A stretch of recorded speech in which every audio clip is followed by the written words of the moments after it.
She thought it was just another Tuesday night shift at a run-down diner. She thought the trembling boy in the corner was just lost. But the moment Helen Vance threw her body over that child to shield him from a bullet, she didn't just save a life, she ignited a war. She had no idea that the terrified boy clutching her apron was the only son of Lorenzo Moretti, the most ruthless capo in the city. Now trapped between a thankless police force and a criminal empire that owes her a blood debt. Helen is about to learn the most dangerous lesson of all. Sometimes the monster isn't the one holding the gun. Sometimes he's the one staring back at you from across the dinner table. The rain in Seattle didn't wash things clean. It just made the grime slicker. Inside the Rusty Spoon, a diner that smelled perpetually of burnt bacon and floor wax, Helen Vance wiped down counter number 4 for the third time. It was 11:45 p.m. Her feet throbbed in her worn-out sneakers, a rhythmic ache that matched the neon sign buzzing frantically in the window. "Helen, honey, you look like death warmed over," Marge, the 60-year-old owner with a beehive of grey hair, called out from the pass-through window. "Go home early. I'll close up." Helen forced a smile, tucking a loose strand of chestnut hair behind her ear. "I can't, Marge. Rent is due on Friday and I need the tips, even if it's just the late-night drunks." She wasn't lying, but she wasn't telling the whole truth. It wasn't just rent. It was her brother's tuition, the medical bills from her mother's accident 2 years ago, and the crushing weight of a debt she hadn't accrued but was responsible for paying. At 24, Helen felt 40. The bell above the door chimed. Helen didn't look up immediately, wringing out her rag. "Sit anywhere you like. I'll be with you in a minute." When no one answered, she looked up. It wasn't a drunk. It was a child. He couldn't have been more than 6 years old. He was soaking wet, his dark hair plastered to his forehead, shivering violently. But it wasn't his state that caught Helen's eye. It was his clothes. He was wearing a miniature tailored suit that probably cost more than Helen made in a year. His shoes were Italian leather, now ruined by mud. And he was terrified. His eyes, a piercing shade of steel grey, darted around the empty diner like a trapped animal. Helen dropped the rag and rounded the counter instantly. "Hey there," she said, softly, keeping her hands visible. "You okay, buddy? Where are your parents?" The boy didn't speak. He backed away, bumping into a booth. He clutched a small wooden chess piece, a black knight in his hand, so tight his knuckles were white. "I'm not going to hurt you," Helen cooed, kneeling so she was at eye level. "My name is Helen. Do you have a name?" The boy hesitated, his teeth chattering. Leo, he whispered. "Okay, Leo. You want some hot chocolate on the house?" He nodded once, a jerky motion. Helen guided him to the booth furthest from the window, instinct telling her he needed to feel hidden. She rushed to get a towel and a mug of cocoa. As she wrapped the warm towel around his shoulders, she noticed a smudge of red on his white collar. Blood. But not his. "Marge!" Helen hissed toward the kitchen. "Call the police. Now!" "What? Why?" "Just do it." The door chime rang again. This time it wasn't soft. The door was thrown open with force, slamming against the wall. The atmosphere in the diner shifted instantly. The air grew heavy, charged with static. 2 men walked in. They were hulking, wearing cheap leather jackets that squeaked as they moved. They didn't look like customers. They looked like problems. One of them, a man with a jagged scar running through his eyebrow, scanned the room. His eyes locked on the booth in the back. On Leo. "Found him," Scarface grunted, reaching into his jacket. Helen didn't think. She didn't calculate the odds. She didn't wonder who these men were. She saw a man reaching for a weapon and a child who was frozen in fear. "Hey!" Helen shouted, stepping into the aisle, blocking their line of sight. "We're closed. Move, bitch!" the second man snarled, stepping forward. He pulled a suppressed pistol from his waistband. The silencer made the gun look comically long, like something out of a movie, but the threat was very real. Leo let out a strangled whimper behind her. "I said, move!" The man raised the gun.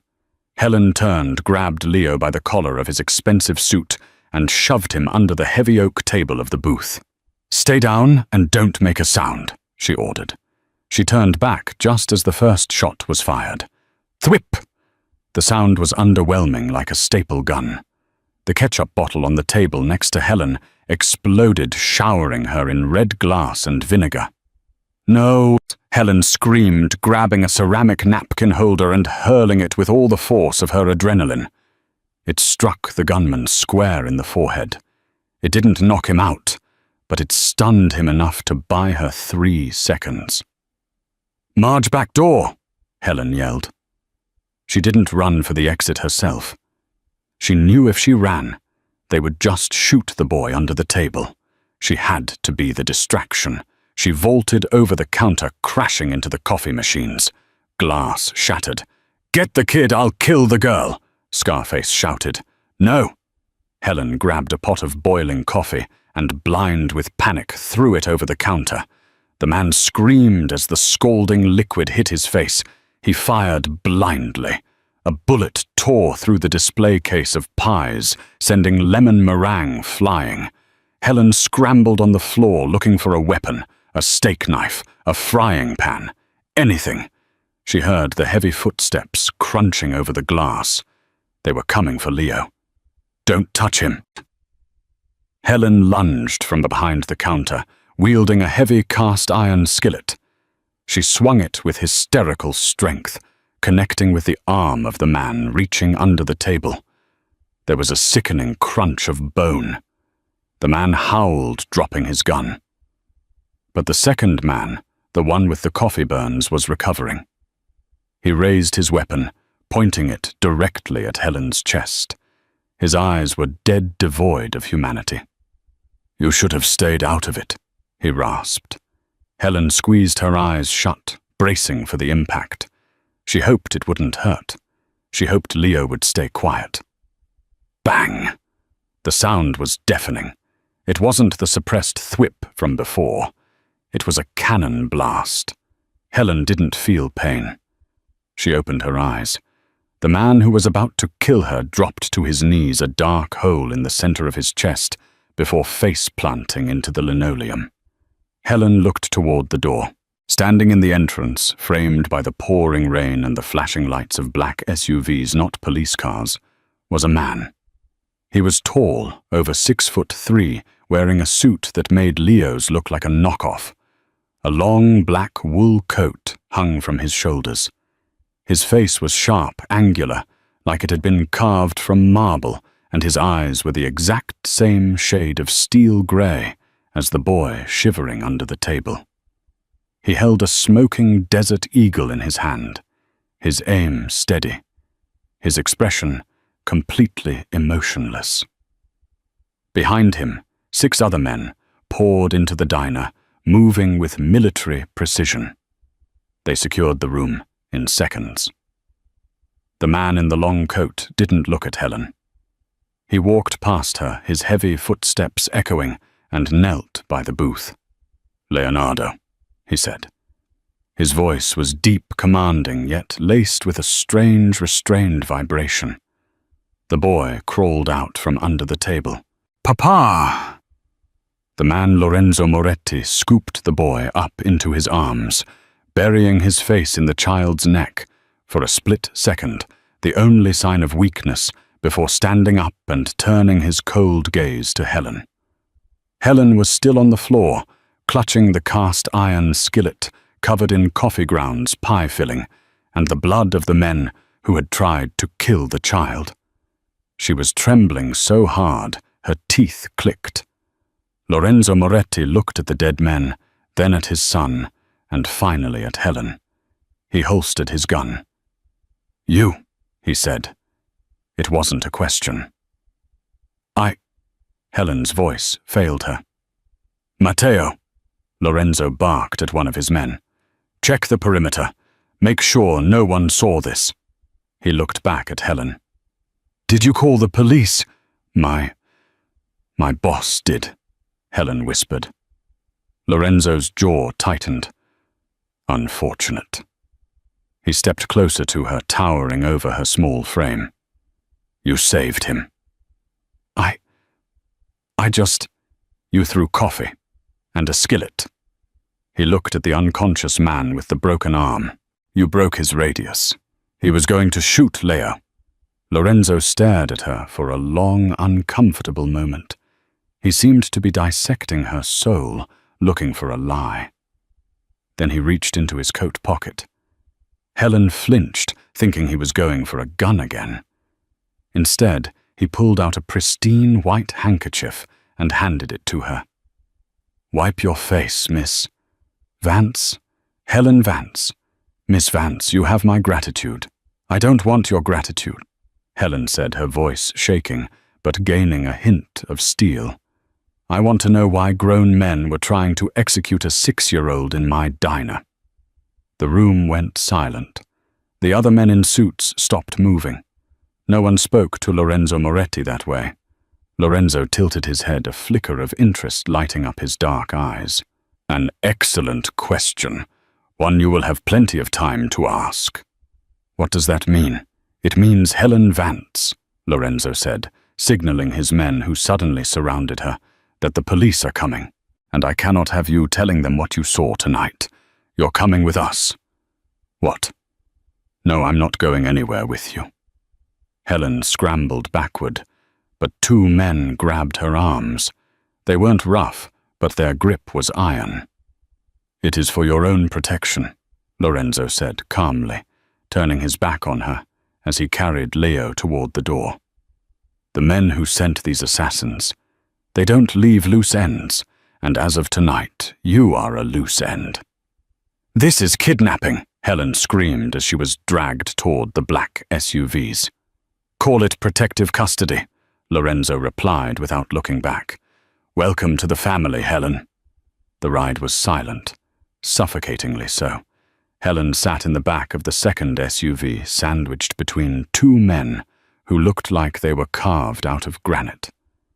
The leather seats were soft, the windows tinted so dark that the city outside was just a blur of streaked lights. She tried to memorize the route. Left on 4th, right onto the highway, heading north. But after 20 minutes of winding roads leading toward the posh, secluded estates of Mercer Island, she lost track. Her mind raced. Lorenzo Moretti. She knew the name. Everyone in Seattle knew the name, though it was usually whispered. Real estate mogul on paper, head of the most powerful crime syndicate on the West Coast in reality. And she had just yelled at him and saved his son. The car slowed, crunching over gravel. Huge iron gates swung open, revealing a driveway lined with ancient pines, leading up to a sprawling modern mansion that looked more like a fortress of glass and steel than a home. The car stopped. The door opened. "Out," one of the guards said. Helen stepped out into the drizzle. The air here smelled different pine needles and ozone, crisp and expensive. Lorenzo was already out of the lead car, carrying Leo, who had fallen asleep on his shoulder. He walked up the stone steps, the front doors opening automatically for him. "Bring her to the library," Lorenzo commanded over his shoulder, "and get Dr. Aris. Check her for injuries." Helen was marched into the house. The foyer was cavernous with double-height ceilings and a chandelier that looked like a cascading waterfall of crystals. It was beautiful cold and utterly terrifying. She was led into a library that smelled of old paper and scotch. The walls were lined with books from floor to ceiling. A fire crackled in a massive stone fireplace. "Sit," the guard said, pointing to a leather armchair. Helen sat. She hugged herself, realizing she was still wearing her diner uniform, stained with coffee and blood. She felt small, dirty. 10 minutes passed, then 20. Finally, the double doors opened. Lorenzo walked in. He had removed his coat. His suit jacket was unbuttoned, revealing a crisp white shirt and a gun holster strapped to his chest. He held 2 glasses of amber liquid. He walked over and placed one on the small table beside her. Bourbon. Top shelf. It will help with the shock. I don't drink, Helen said, her voice hoarse. Tonight you drink. He took a sip of his own, leaning against the heavy oak desk, crossing his ankles. He watched her. Dr. Aris examined Leo. He is physically unharmed. Shaken but fine. He told me you put him under the table. It was the only cover available. He also said you gave him your coat. It was cold. Lorenzo's eyes narrowed slightly. Why did you do it, Helen? Do what? Risk your life. You saw guns. You saw killers. Most people run. You stood in front of a bullet. Why? Helen looked down at her hands. He's a child. He was alone. I didn't think about it. I just couldn't let them hurt him. Altruism, Lorenzo mused, as if testing the word to see if it tasted bitter. A rare commodity, or a very clever lie. Helen looked up, anger flaring through her fear. A lie you think I staged a hit on a diner for, what to impress you. My enemies are resourceful. Planting a savior to gain access to my home is exactly the kind of move the Russo family would make. I don't know who the Russos are. I'm a waitress. I worry about tips and my brother's tuition. I don't play gangster games. Lorenzo set his glass down. He walked toward her, moving with the grace of a predator.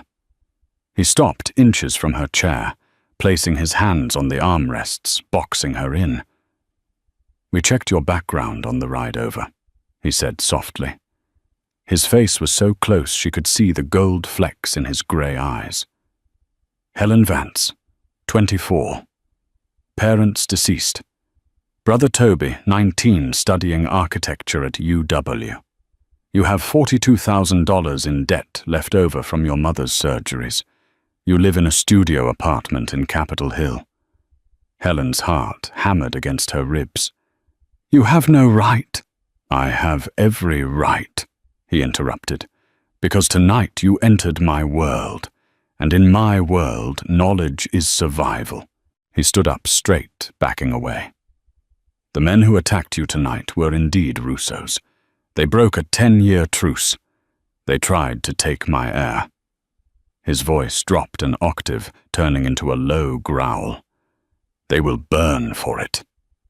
Okay, Helen said, standing up on shaky legs. I'm glad your son is safe, really. But I've told you what happened. Can I go home now? Please. Lorenzo looked at her with an expression that was almost pitying. No, Helen. You can't. Why not? Because the Russos failed, and now they know your face. You are the witness who can identify their hitmen. You are the woman who humiliated their soldiers. If I let you walk out that door, you will be dead before sunrise.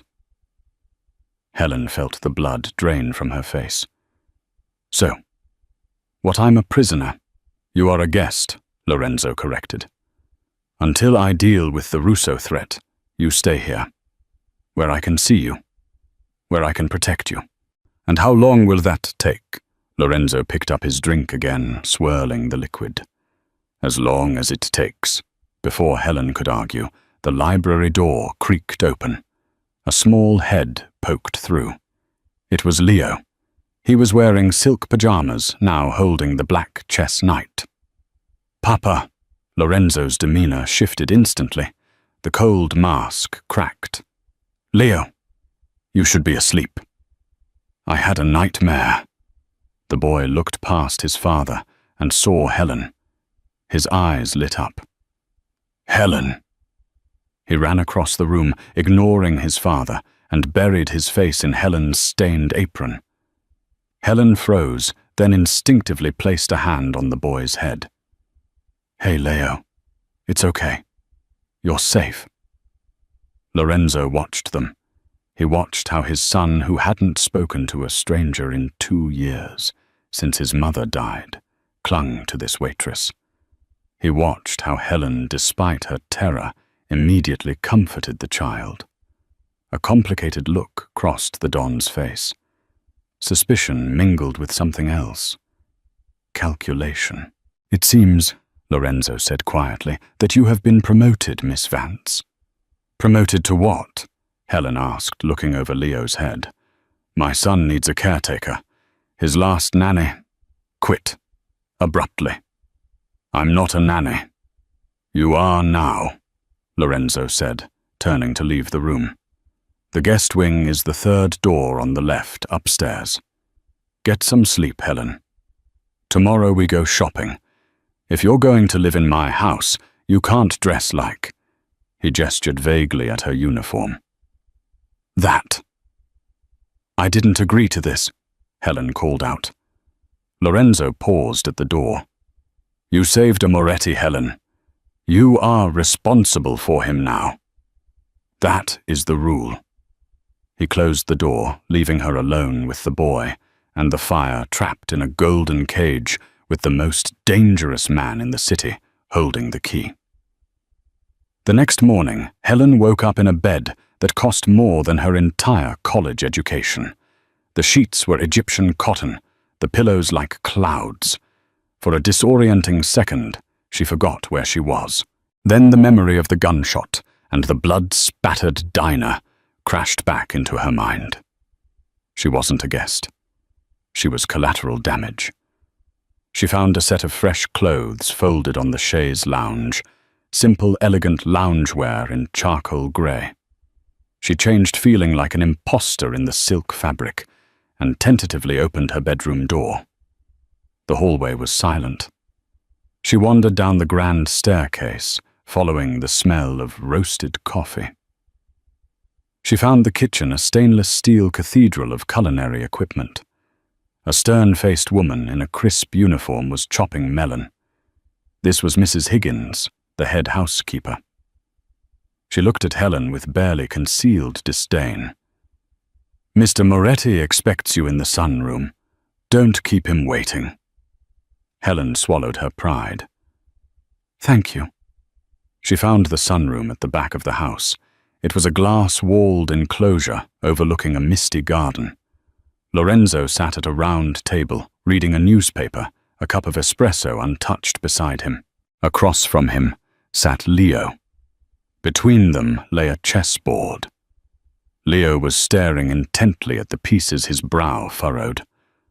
Lorenzo looked up as Helen entered. He didn't smile.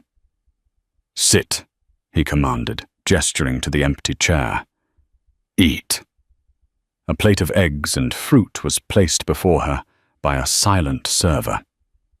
I need to call my brother, Helen said, not sitting. He'll worry if I don't check in.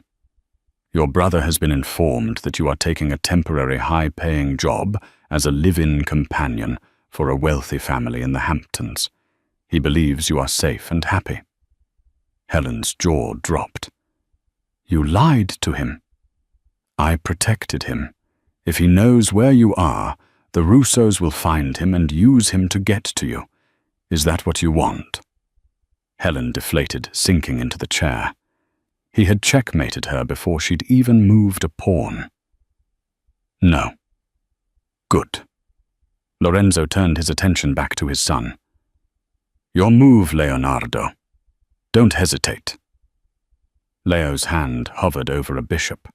He was trembling slightly. The pressure from his father was palpable. Lorenzo wasn't being cruel, but he was demanding excellence, a heavy weight for a 6-year-old. Leo moved the bishop. Lorenzo sighed a sound of disappointment. Careless. You exposed your king. He reached out to capture the piece. Wait, Helen said. Lorenzo's hand froze. He looked at her, his eyes cold. Excuse me.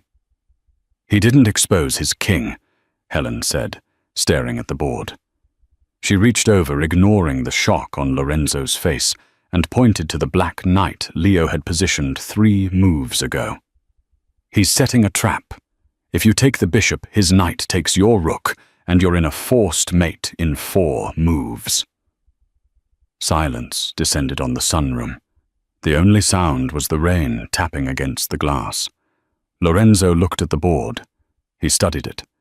His eyes narrowed as he traced the lines of attack Helen had just described.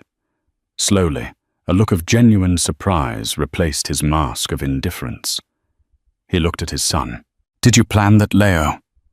Leo nodded shyly, looking at Helen with awe. Lorenzo turned his gaze to Helen. It was a heavy, intense stare that made her skin prickle. You play. My father taught me, Helen said quietly. Before the accident, we didn't have money for video games or cable TV. We had a chessboard. You have a sharp mind for a waitress, Lorenzo murmured. Waiting tables is all about strategy. Helen shot back, her annoyance flaring. Managing time, predicting needs, dealing with difficult people who think they own the place. She held his gaze.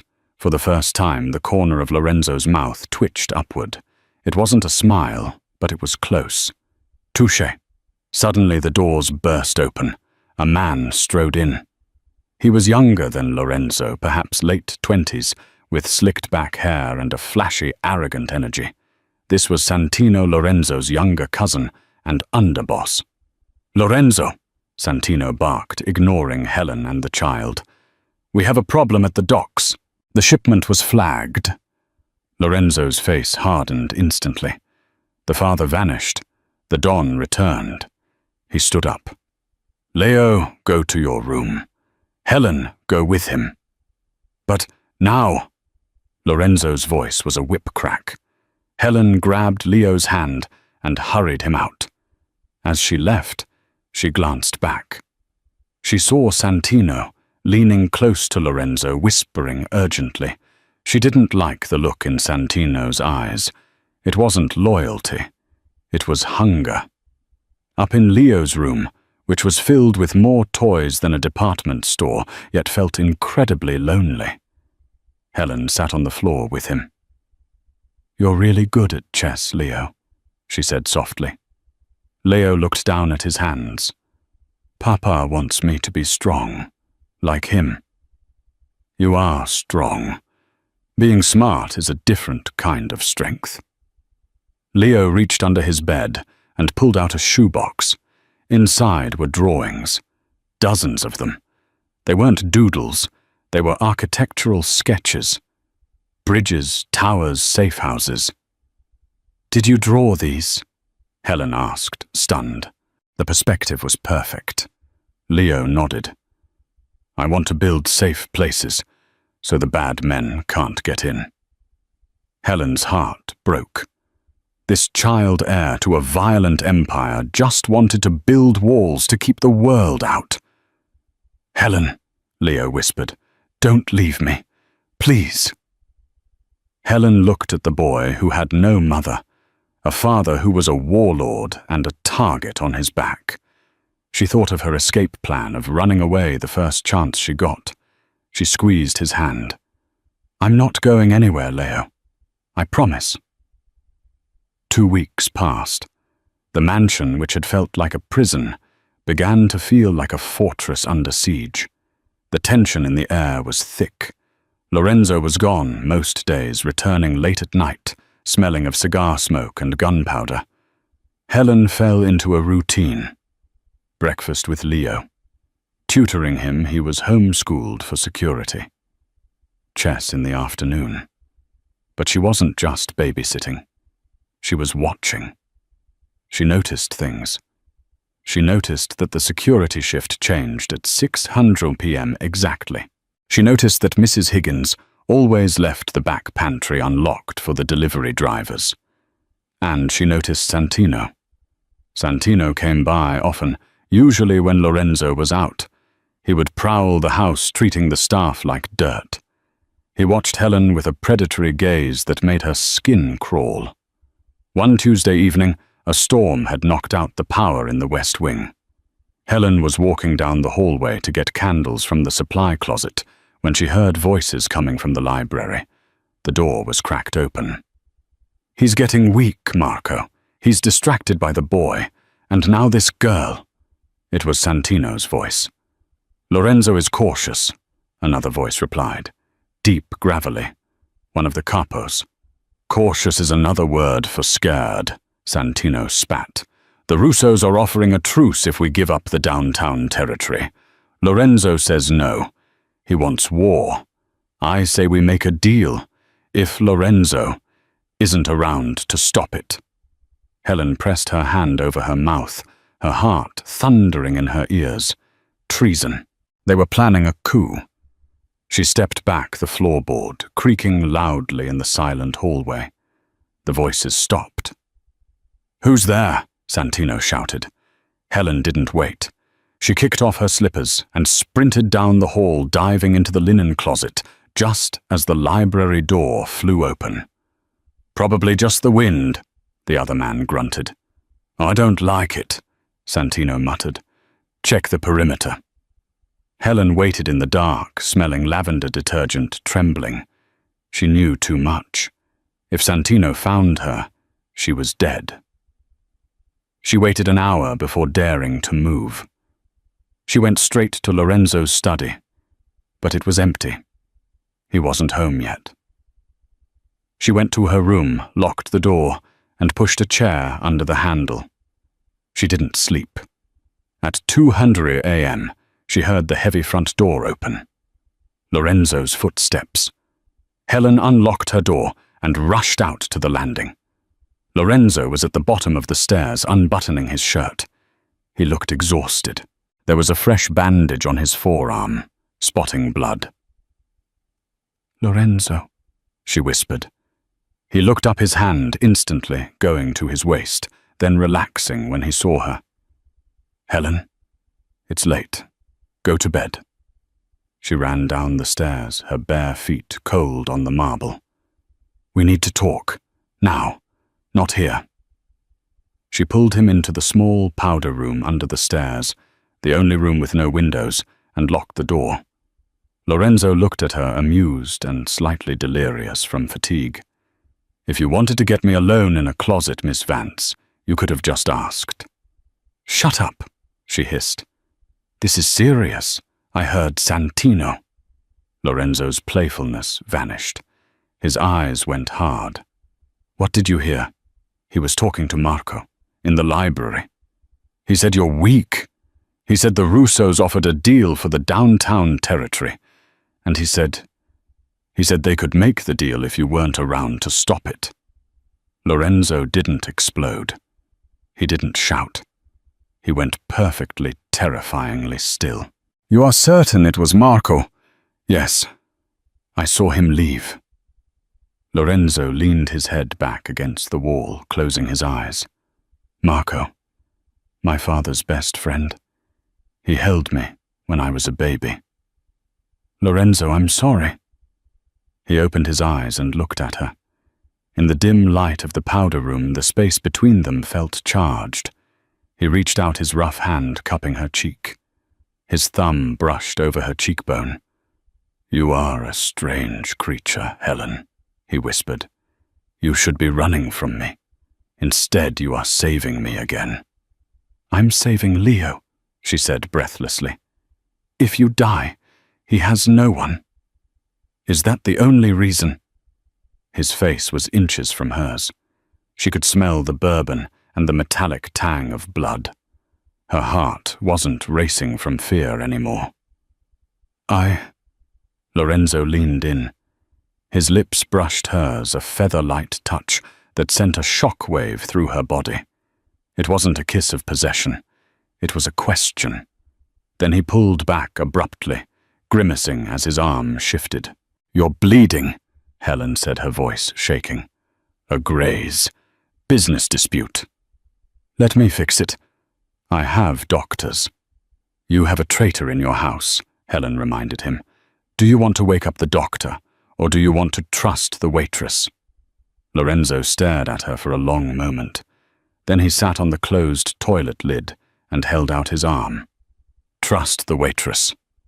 The annual Seattle Charity Gala was the highlight of the social season. It was also, as Lorenzo explained, neutral ground, the one night where the city's crime lords rubbed shoulders with politicians and judges pretending to be civilized. "You are attending with me," Lorenzo announced 3 days after the closet incident. "I can't go there," Helen protested. "I don't have a dress. I don't know which fork to use. I'm a waitress, Lorenzo." "You are my partner for the evening, and you are not a waitress tonight. You are Helen Vance, the chess prodigy and private tutor to my son." He tossed a velvet box onto the bed. "Wear this." Inside was a dress that made Helen gasp. Emerald green silk backless with a slit that went up to her thigh. It was dangerous. It was a weapon. "Why me?" she asked. "Because," Lorenzo said, adjusting his cufflinks, "Santino will be there. The Russos will be there. I need someone watching my back who isn't on the payroll. Someone who sees the board." When Helen walked down the stairs that evening, the air left the room. Lorenzo, waiting at the bottom in a tuxedo, actually stopped speaking mid-sentence to his security chief. He walked up to her, took her hand, and kissed her knuckles. "If we weren't walking into a war zone," he murmured, "I would never let you leave this house looking like that." The gala was held at the Art Museum. Champagne flowed, diamonds sparkled, and the air was thick with lies. Helen stayed glued to Lorenzo's side. She felt the eyes on them, the whispers. Who is she? Is she his new mistress? "Keep your head up," Lorenzo whispered in her ear, his hand warm on the small of her back. "They smell fear." "I'm not scared," Helen lied. "I'm analyzing." "Good girl." Halfway through the night, they were cornered near the sculpture garden. A man approached. He was older, heavy-set, with a face like a bulldog. Vincenzo Russo, the man who had ordered the hit on Leo. Behind him stood Santino. Helen's blood ran cold. "Lorenzo!" Russo smiled, his teeth yellow. "And this must be the brave little shield." He looked at Helen with mocking appraisal. "Vincenzo." Lorenzo nodded, his body tense. "Enjoying the wine, I hear. It's a vintage year for betrayal." He glanced at Santino. Santino didn't flinch. "Just business, cousin." "I hear you have a proposal, Lorenzo," Russo said, stepping closer. "Surrender the ports, or we continue our disagreement." "My answer hasn't changed," Lorenzo said. "That's unfortunate." Russo sighed. "Because the Port Authority is investigating your warehouses as we speak. Someone tipped them off about the shipment tonight." Lorenzo stiffened. This was the checkmate. If the police raided the warehouses tonight, Lorenzo would go to prison for life. Russo smirked. "Looks like you lose Moretti." Helen stepped forward. "Actually," she said, her voice clear and bell-like, cutting through the tension. "You might want to check your sources, Mr. Russo." Russo looked at her, annoyed. "The help is speaking."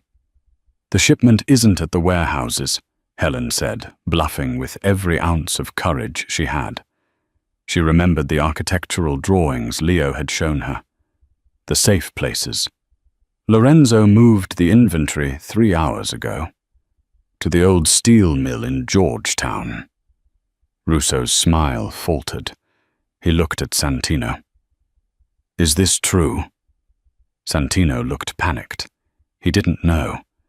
Because Lorenzo hadn't told anyone. And Helen continued locking eyes with Russo. If the police raid the warehouses, all they'll find are empty crates and a lawsuit for harassment. However, she took a step closer to Russo. I hear the Russo family holds their assets in the Caymans. It would be a shame if the IRS received the encrypted ledger that was misplaced recently. She was making it up, completely.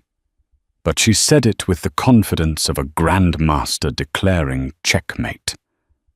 Russo turned pale. He didn't know what she knew, but he knew Lorenzo was capable of anything. "You're bluffing," Russo hissed. "Are you willing to bet your empire on it?" Helen arched an eyebrow. Russo stared at her. Then at Lorenzo, who looked as shocked as Russo felt, though he hid it better. "We will talk later," Russo spat. He turned and marched away, Santino trailing behind him like a whipped dog. Lorenzo grabbed Helen's arm and steered her toward the exit. "Did you move the shipment?" she whispered as they walked fast. "No," Lorenzo said, a grin breaking across his face. "But I'm calling my men to move it right now." They burst out of the museum doors into the cool night air. The valet brought the car around. "You were magnificent," Lorenzo said, opening the door for her. "You saved us." "I just played the game." Helen breathed adrenaline crashing through her. They got into the car. As they pulled away, the mood was electric. Lorenzo looked at her with a mixture of desire and respect that made her knees weak. "Helen," he started, "when this is over..." Boom! The world exploded. An SUV rammed into the side of their car, spinning them off the road. Glass shattered. Metal screamed. The car flipped rolling down the embankment into the dark woods below. Helen's world went black. Silence. That was the first thing Helen noticed. The roar of the engine was gone, replaced by the hissing of steam and the drip, drip, drip of rain on metal. She opened her eyes. The world was upside down. She was hanging in her seatbelt, the blood rushing to her head. The windshield was gone. "Lorenzo," she rasped, a groan from the driver's side.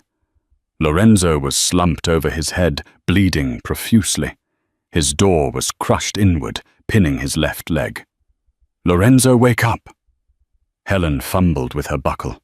It clicked and she fell onto the roof of the overturned car, glass biting into her palms. She scrambled over the center console. "Lorenzo!" He coughed, his eyes fluttering open. They were hazy, unfocused. Leo is safe. He's at home." Helen said, her voice trembling but firm. She grabbed his face. "We have to move. They're coming." She heard car doors slamming up on the road. Voices. Flashlights cutting through the mist above them. "Check the wreck. No survivors." It was Santino's voice. Adrenaline surged through Helen's veins, washing away the pain. She wasn't a waitress anymore. She wasn't just a girl from Seattle. She was the queen, protecting her king. "I'm pinned," Lorenzo gritted out, trying to move. He cried out in pain. Helen looked at the crushed metal. She braced her feet against the dashboard and the roof, grabbing the caved-in doorframe. "Push when I pull." "On 3. 1, 2, 3, she screamed with effort, her muscles tearing. Lorenzo roared, shoving with his good leg. The metal screeched, giving way just enough.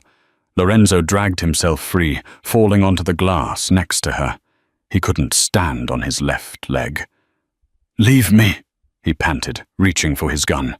It was gone, lost in the crash. "Run, Helen. Hide in the woods."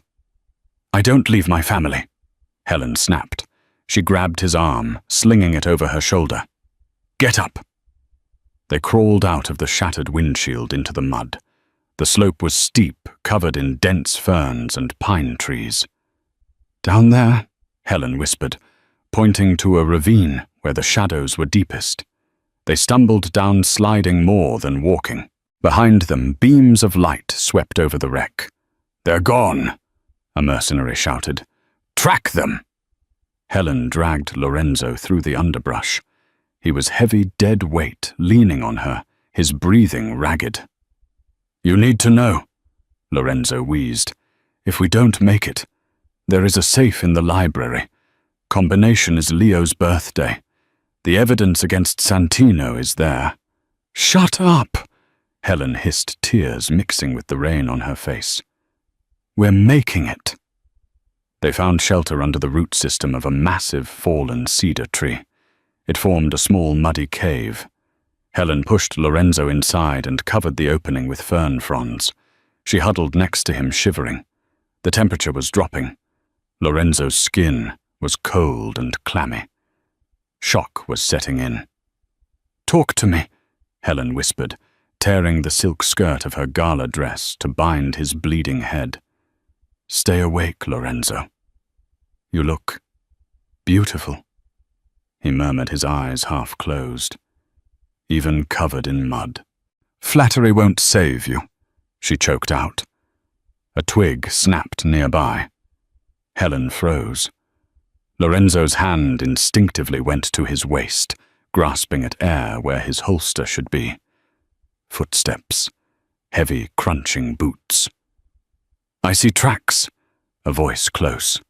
Too close. Helen looked around. They were trapped. If she stayed, they would both die. If she moved... She looked at Lorenzo. He was fading. He couldn't fight. Helen made a choice. She kissed his forehead, a fierce, desperate kiss. "I'll be right back." "No!" Lorenzo grabbed her wrist, his grip weak. "Helen, don't..." She pulled her hand away. "Checkmate." She slipped out from under the roots. She picked up a heavy rock in one hand and a jagged piece of metal from the car wreckage she had found earlier in the other. She moved away from the hiding spot, creating noise, crashing through a bush. "Over here!" a voice shouted. 3 beams of light swung toward her. Helen ran. She ran perpendicular to the slope, drawing them away from Lorenzo. "It's the girl!" She scrambled over a mossy log, her lungs burning. A shot rang out, chipping the bark beside her ear. She didn't stop. She reached a clearing, a rocky outcrop overlooking the river below. Dead end. She turned around. 3 men emerged from the trees. In the center was Santino holding a silenced pistol. He looked manic, his tuxedo torn, his eyes wild. "Nowhere to run, sweetheart." Santino grinned. "Where is he? Where is the great Lorenzo Moretti?" Helen backed up to the edge of the cliff. The river roared 50 feet below. "He's dead." Helen lied, her voice steady. "He died in the crash." Santino's face fell for a second, then twisted into a sneer. "Good. Saves me a bullet.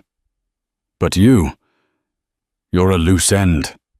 He raised the gun. "Wait," Helen shouted. "You don't want to kill me, Santino." "And why is that?" "Because I'm the only one who knows the password to the offshore accounts," she improvised desperately. "Lorenzo gave it to me tonight, in the car." Santino paused. Greed flickered in his eyes. "You're lying. Am I kill me and you get the crown, but you don't get the gold? You'll be a king of ashes." Santino lowered the gun slightly. "Tell me the password." "Come closer," Helen whispered. "I'll whisper it." Santino stepped forward, arrogant, foolish. He motioned his men to stay back. He walked right up to her, invading her space. "Tell me," he hissed. Helen leaned in. "The password is..." She gripped the jagged metal shard in her hand tighter. "Go to hell." She slashed upward. It wasn't a lethal blow, but the metal tore across Santino's cheek. He screamed, staggering back, clutching his face. "Kill her!" he shrieked. Helen turned to jump. She would take her chances with the river. But before she could leap, a thunderous boom echoed through the clearing. One of the henchmen's heads exploded. Helen spun around. Lorenzo was there. He was leaning against a tree for support, pale as death, holding a gun he must have taken from one of the trackers he'd ambushed. "Get away from her!" Lorenzo roared. It was the voice of a demon. The second henchman turned to fire, but Lorenzo was faster. Bang! 2 down. Santino, bleeding and terrified, scrambled for his dropped gun. Lorenzo limped forward, ignoring the agony in his leg. He didn't fire. He walked right up to his cousin. "Lorenzo, please, it was Russo." "He forced me," Santino pleaded, crawling backward in the mud. Lorenzo looked down at him. There was no mercy in his eyes, only ice. "You betrayed your blood," Lorenzo said quietly. "For money. I'm family. Not anymore." Lorenzo didn't shoot him. He simply pistol-whipped him a brutal, efficient strike to the temple. Santino slumped into the mud, unconscious. Lorenzo swayed. The adrenaline was running out. He dropped the gun and fell to his knees. "Lorenzo!" Helen ran to him, catching him before he hit the ground. He looked up at her, his hand trembling as he touched her face. You were the bait. I was the distraction," she corrected, sobbing with relief. "You are—" Lorenzo coughed, blood staining his lips. "You are dangerous, Helen Vance." "Only when I have to be." Sirens wailed in the distance. Real police sirens this time. Or maybe Lorenzo's extraction team. Lorenzo rested his forehead against hers. "Take me home, Helen." 1 year later. The garden was in full bloom. White roses, Leo's favorite, lined the path to the gazebo. Helen sat on the bench watching Leo play fetch with a golden retriever puppy. The boy was taller now, his cheeks flushed with health, the shadows gone from his eyes. He laughed a pure, joyous sound that echoed off the mansion walls.